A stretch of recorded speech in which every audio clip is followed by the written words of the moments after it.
El Banco Central ha estado en el centro del debate nacional en los últimos días, no es para menos. El tema que ocupa al país realmente es el de la crisis fiscal, que se nos está transformando en crisis económica. Para hablar de eso, hemos invitado hoy al presidente del Banco Central, don Rodrigo Cubero. Muchas gracias por estar con nosotros hoy. Muchísimas gracias, don Armando, por la invitación y la oportunidad de compartir con ustedes. Y quiero invitarle en primer lugar a decir que está en desacuerdo conmigo cuando digo que la crisis fiscal ya da avisos de estarse transformando en crisis económica, de estar tocando a la economía en un sentido más amplio.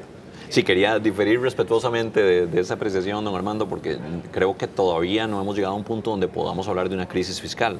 Es cierto que tenemos una situación fiscal que no solo es difícil, sino que claramente es insostenible, en el sentido de que el rumbo que han tomado tanto el déficit del gobierno, el desequilibrio que existe entre los ingresos y los gastos del gobierno, como la deuda del gobierno, son totalmente insostenibles. Ese rumbo es insostenible. La deuda del gobierno en este momento anda en relación con la economía, con el Producto Interno Bruto, en alrededor de un 53%, 54%, y de no contenerse el déficit fiscal, esa deuda va a seguir ascendiendo en forma explosiva y podría cruzar el umbral de 100% del tamaño de la economía en unos 10 años. Y eso es insostenible, no puede quedarse así.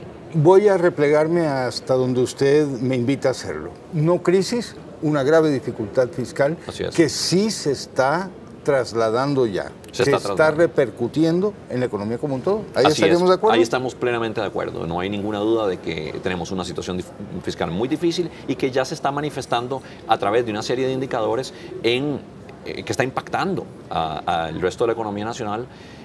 Y está impactando, y muy importante decirlo también, el bolsillo de todos los costarricenses. De una u otra forma, claramente lo ha venido haciendo y lo está haciendo con mayor intensidad en las últimas semanas.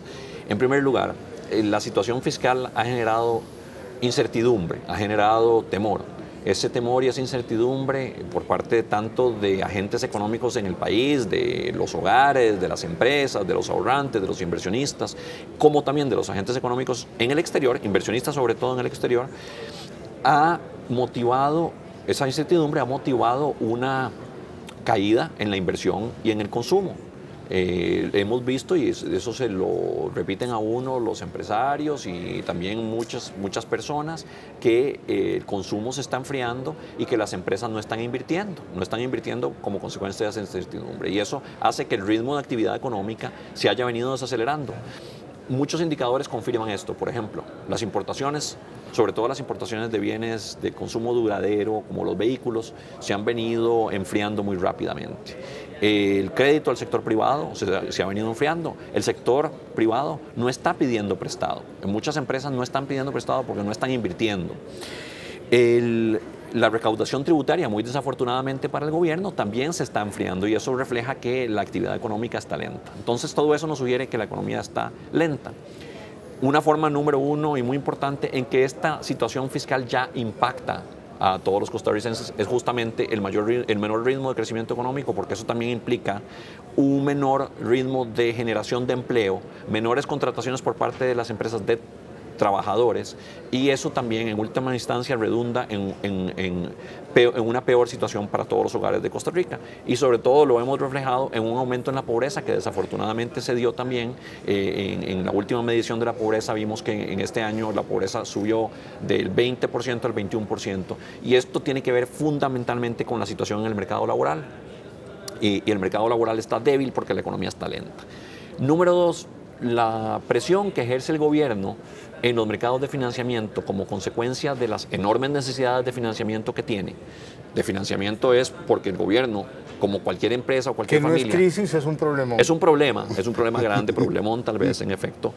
Como cualquier empresa u hogar que tenga mayores gastos que ingresos, el gobierno tiene que financiar esa diferencia mediante deuda. Entonces el gobierno sale a los mercados a financiarse con deuda, y el financiarse cada vez en montos mayores por parte del gobierno, ha hecho que las tasas de interés se vayan moviendo hacia el alza.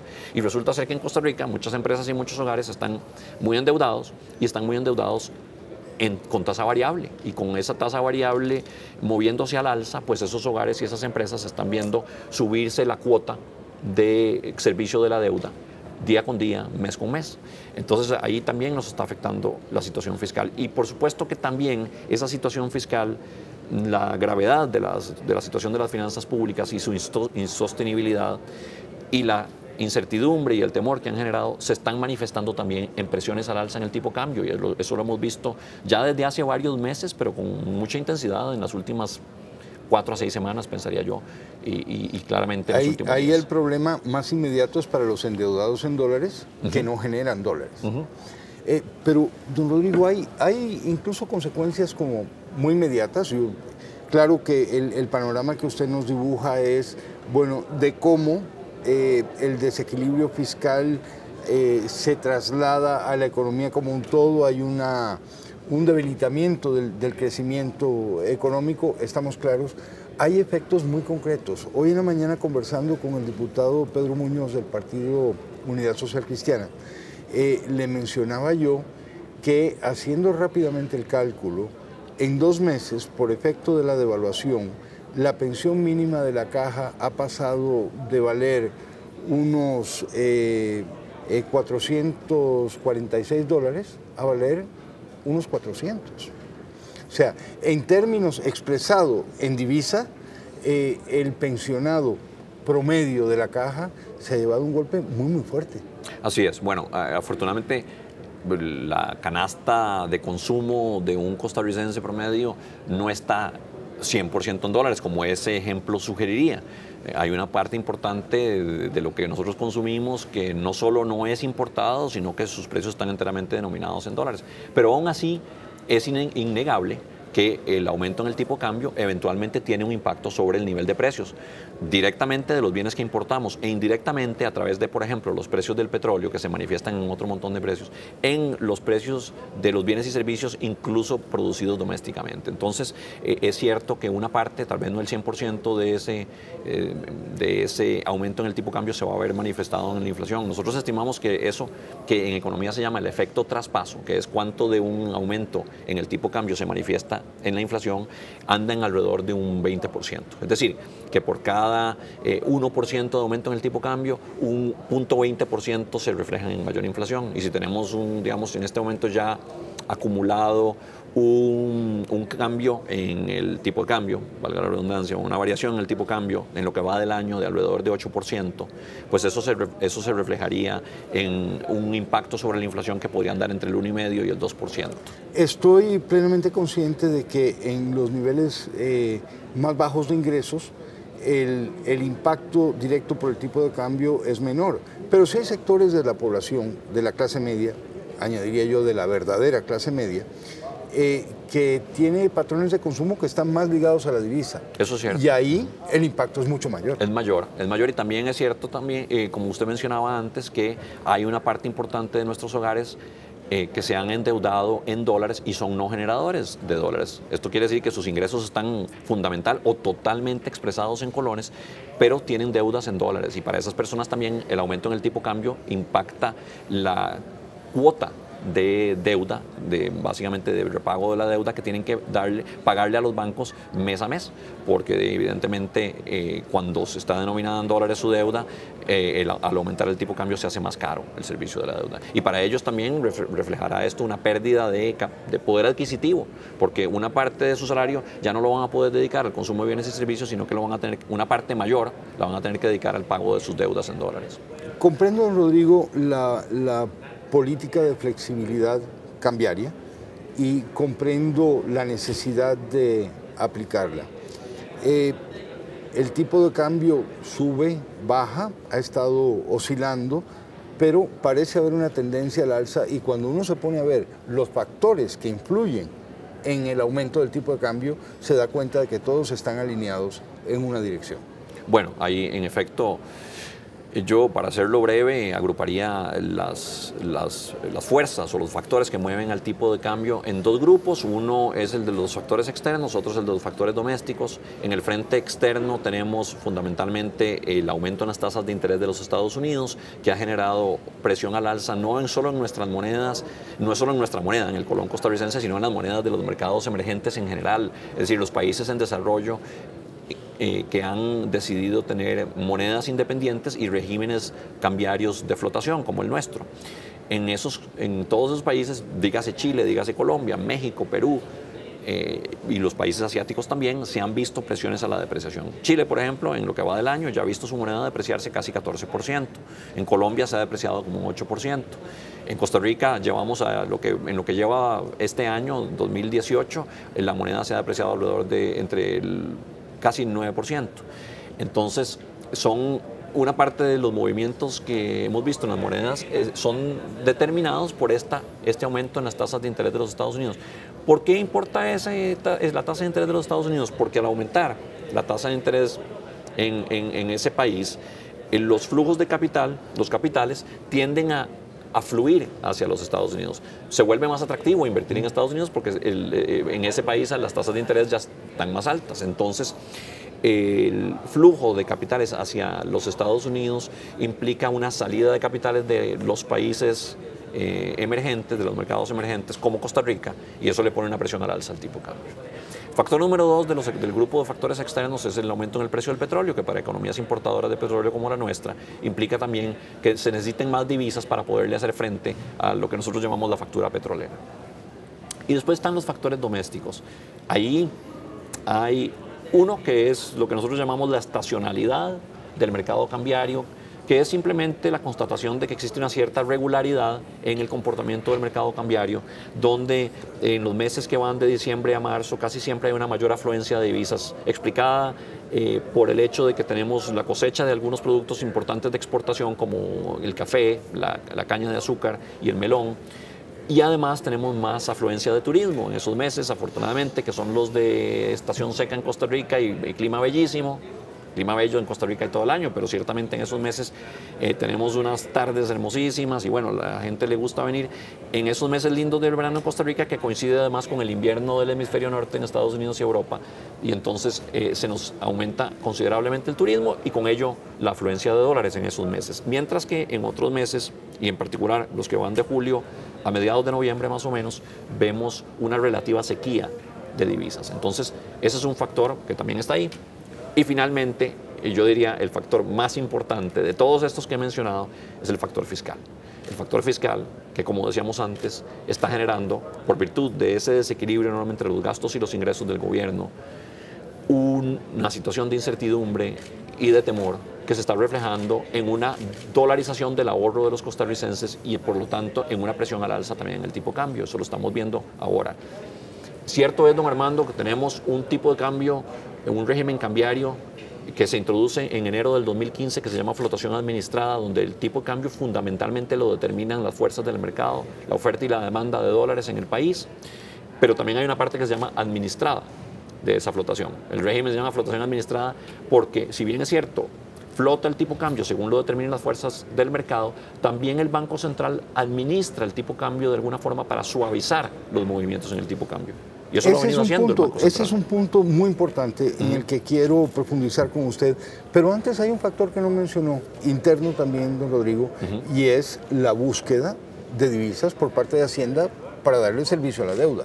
También. Eso también es una presión considerable sobre el tipo de cambio al alza. Así es, y eso es en efecto un factor muy importante, porque en el componente fiscal, digamos, de todos estos factores está la incertidumbre y está también el hecho de que el Ministerio de Hacienda cada vez necesita más dólares para poder satisfacer los repagos de deuda que enfrenta. De hecho, fíjese usted que en los meses hasta marzo de este año, Hacienda había sido tradicionalmente un oferente neto de divisas. ¿Qué quiero decir con esto? Quiero decir que el Ministerio de Hacienda venía al Banco Central a vender dólares porque tenía más dólares que los que necesitaba para pagar los vencimientos de deuda. El Ministerio de Hacienda básicamente tenía colocaciones de deuda nueva en dólares que más que superaban los vencimientos de deuda y consecuentemente al final de cada mes el Ministerio de Hacienda terminaba con dólares que le venía a vender al Banco Central. Esta situación se revierte muy considerablemente a partir del mes de abril de este año y el Ministerio de Hacienda, de ser un vendedor neto de divisas, pasa a ser un comprador neto de divisas por montos muy, muy fuertes. Y eso ha hecho que también el Banco Central deba invertir muchas de sus reservas en satisfacer las necesidades del Ministerio de Hacienda. las necesidades de dólares del Ministerio de Hacienda. Entonces, tiene toda la razón, don Armando, este es un factor fundamental que indirectamente también le pone presión al tipo de cambio, porque nos obligaría a que restituyamos esas reservas que usamos para venderle al Ministerio de Hacienda en el mercado cambiario, que es el Monex. El Banco Central no lo está haciendo, no ha venido restituyendo las reservas que le vende al Ministerio de Hacienda. ¿Por qué no lo ha hecho? Porque de salir a comprar dólares le hubiera puesto todavía más presión al alza al tipo de cambio. Entonces, me refería a todos estos factores también para que se entienda que el Banco Central ha venido mitigando fuertemente los movimientos en el tipo de cambio. El Banco Central ha invertido 1.600 millones de dólares desde abril hasta hoy para tratar de suavizar el impacto que las presiones cambiarias que hemos mencionado hubieran tenido de otra forma sobre el tipo de cambio. Que de no darse esta intervención ya tendríamos el tipo de cambio quién sabe dónde, ¿no? Eso nos lleva, ahora sí, al adjetivo este de flotación administrada. El administrado tiene límites, don Rodrigo. Y se lo digo porque hay una confusión en el debate nacional, un poco como que casi como que es capricho del Banco Central cuál es el tipo de cambio, y eso no es ni remotamente así. El Banco Central interviene para evitar un shock, para frenar un exceso. Exacto.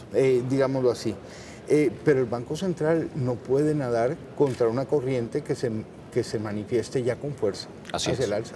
Así es. Argentina lo intentó, ¿no es cierto? Sí, Argentina lo intentó, hicieron medidas muy drásticas, tomaron medidas de naturaleza violenta, pensaría yo, como un aumento en la tasa de interés de 40 puntos básicos y después la subieron todavía más y eso no ayudó a contener las fugas de capital que estaban enfrentando. Usaron muchísimas reservas para tratar de mitigar también el movimiento del tipo de cambio. Que el Fondo Monetario Internacional les dijo, ya no más. Así dejen de gastar reservas. Sí, porque el país estaba perdiendo la credibilidad, el Banco Central estaba perdiendo la credibilidad que tenía hasta meses anteriores en el uso de sus reservas porque estaba llevando las reservas a niveles muy bajos. Entonces, aquí también es importante tomar en cuenta que si bien es cierto, el Banco Central tiene todavía un acervo de reservas muy fuerte, muy importante, que supera en este momento los 6.800 millones de dólares, pues que se han venido usando muchas de esas reservas también para mitigar el impacto en el tipo de cambio y que tenemos que ser cautos en el uso de las reservas. No queremos agotarlas, no queremos llegar a una situación donde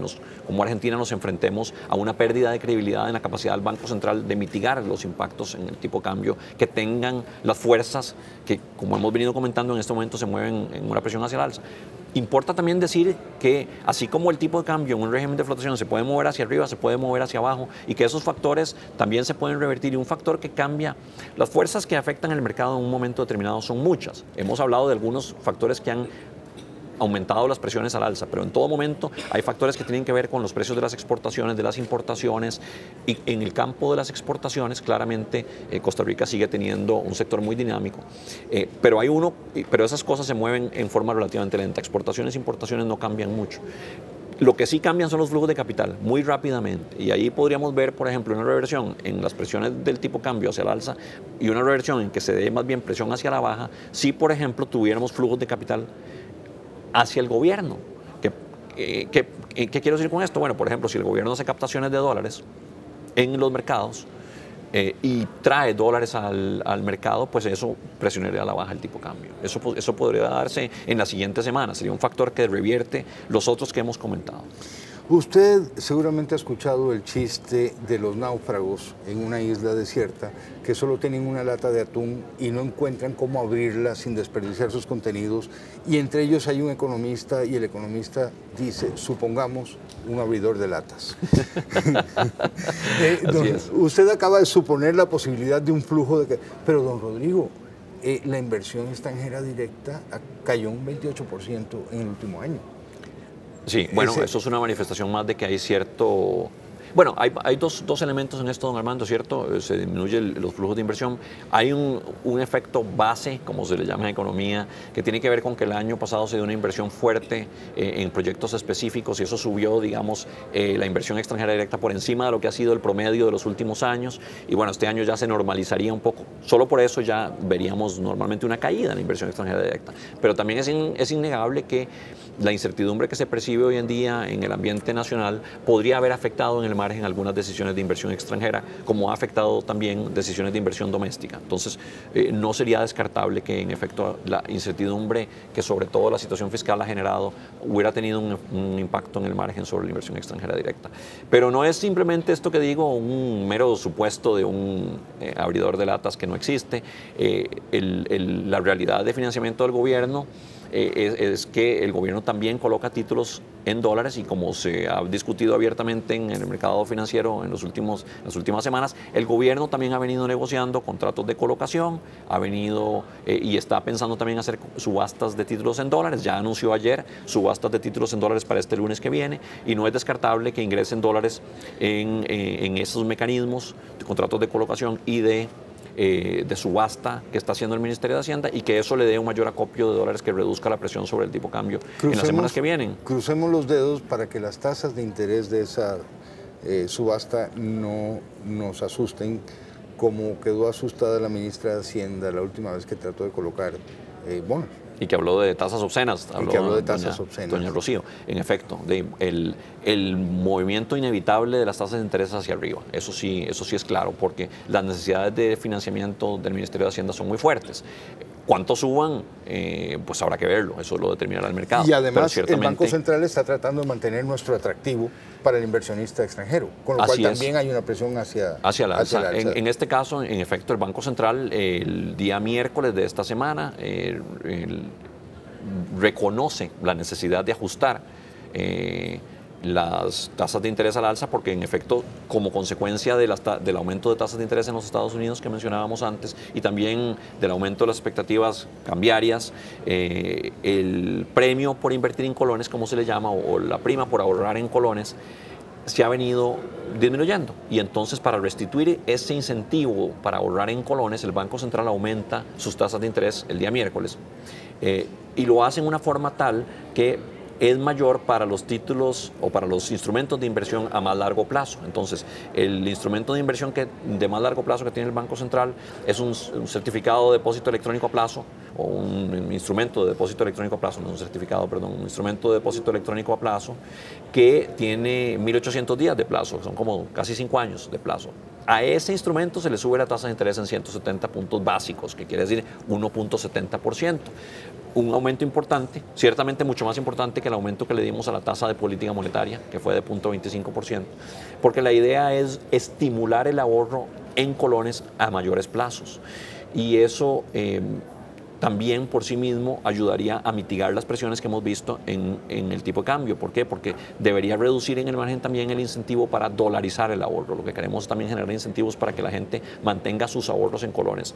Esto lo hace el Banco Central de cara a esa realidad de que tenemos un movimiento fuerte hacia la dolarización, pero también de cara a la realidad que de todas formas las tasas de interés en el mercado financiero nacional se han visto empujadas al alza por las necesidades de financiamiento del gobierno central.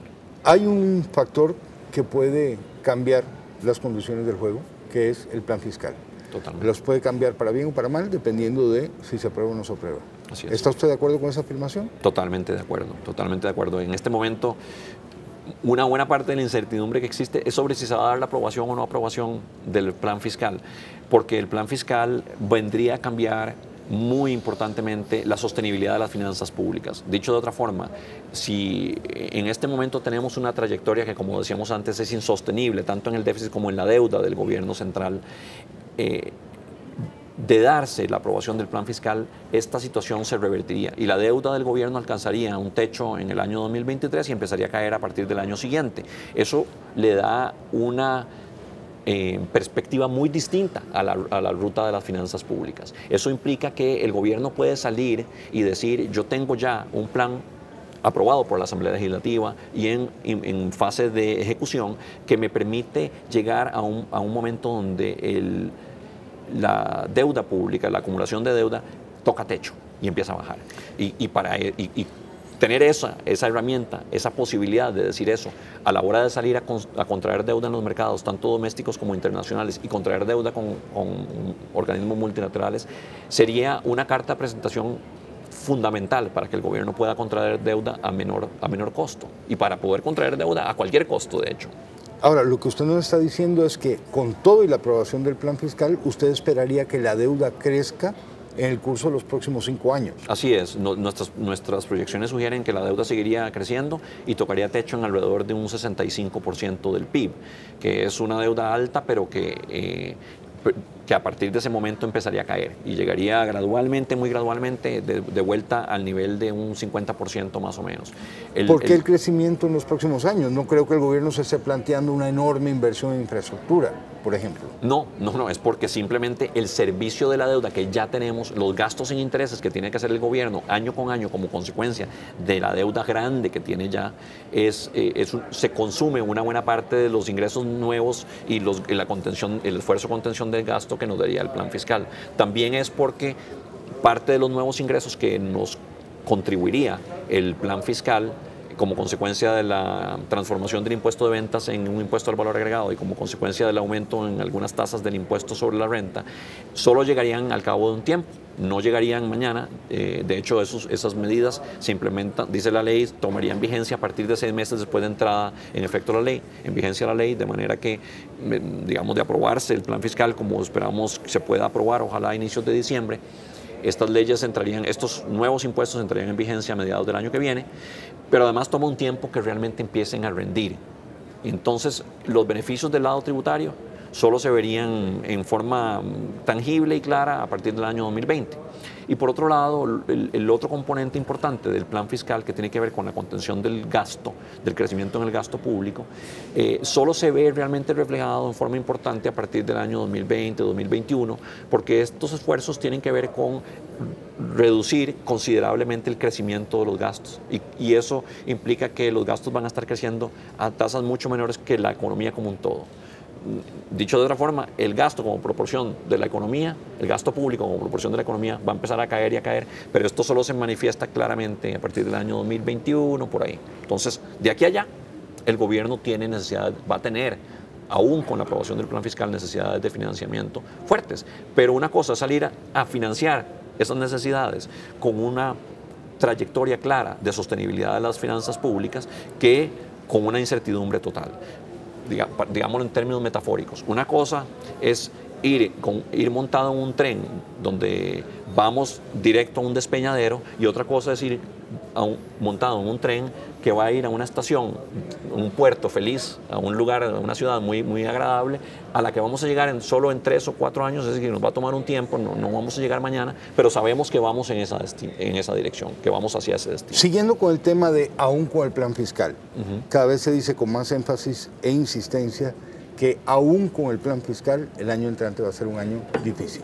Así es, sería un año difícil para financiamiento del gobierno, pero sería de prever que como consecuencia de la aprobación del ajuste fiscal, y específicamente estamos hablando del proyecto de ley de fortalecimiento de las finanzas públicas, el expediente 20580, que está en este momento en la Asamblea Legislativa y en conocimiento de la Sala Constitucional, que con la aprobación de ese ajuste fiscal se den varias cosas que nos ayudarían a tener una situación económica completamente distinta en el año 2019. Uno, el gobierno en el momento que se dé la aprobación tendría acceso a créditos multilaterales de organismos como el Banco Mundial y el Banco Interamericano de Desarrollo y el BESI, que han sostenido, en particular el Banco Mundial y el BID, que están muy dispuestos a contribuir al financiamiento del gobierno si y solo si se da la aprobación del plan fiscal y que de otra manera no lo van a hacer. Entonces, esta es una condición necesaria, una condición, como se llama en derecho, sine qua non, sin la cual no se podría dar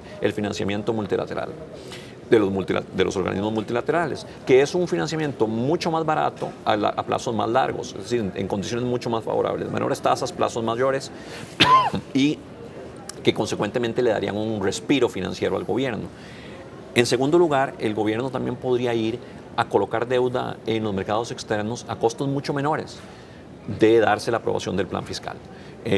Porque, de nuevo, al darse ya una trayectoria en la deuda que, aunque en los siguientes años sigue aumentando, se ve que va a empezar a bajar al cabo de 3 o 4 o 5 años, los mercados van a tener mayor confianza en la capacidad de repago por parte del gobierno y consecuentemente le van a exigir una tasa de interés menor. Y en tercer lugar, y muy importante, y eso también genera un alivio en la presión de las finanzas públicas y en la necesidad de financiamiento del gobierno.